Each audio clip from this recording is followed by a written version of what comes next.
প্রতিষ্ঠাতার অফিসে আজকে আমাদের ওয়ার্কশপ হলো ধূপকাঠি প্রস্তুত, এবং ও হচ্ছে সৌমেনকে আমরা পরশুদিন আমরা সোশ্যাল মিডিয়া ওর সম্পর্কে জানতে পারি, ওকে খুঁজে ওর বাড়িতে গেছিলাম। বাড়িতে গিয়ে আমরা ওর বাড়িতে গিয়ে দেখেছি বাবা মা দুজনেই বৃদ্ধ, দুজনেই অসুস্থতার কারণে আর কাজ করতে পারেন না। ও বাড়ি বাড়ি ঘুরে ধূপকাঠি বিক্রি করে, খুব সামান্য যেটুকু আয় তা দিয়েই বাবা মার সেবা করে। আমরা সেদিনকে ওকে কিছু ধূপকাঠি দিয়েছি, আর আজকে আমরা ধূপকাঠি বিক্রি করার ব্যাগটা দিলাম হকারি করার। আগামী দিনে আমরা প্রত্যেক মাসে ওকে কিছু ধূপকাঠি দেবো বিনামূল্যে, যেটা ও বিক্রি করে নিজে পরিশ্রম করে আয় করবে, আর কিছু ধূপকাঠি ও নিজে কিনবে, সেটা আমরা খুবই সামান্য মূল্যে ওকে দেবো। তো আজকে আমরা সেই ব্যাগটা তুলে দিলাম।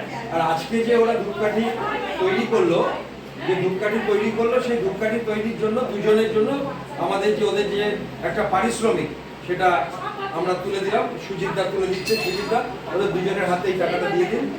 ওকে, তো আমরা প্রত্যেককেই যারা ধূপকাঠি তৈরি করে সেদিনকার পারিশ্রমিক আর দুপুরের খাওয়া যেটা আমরা দিয়ে থাকি।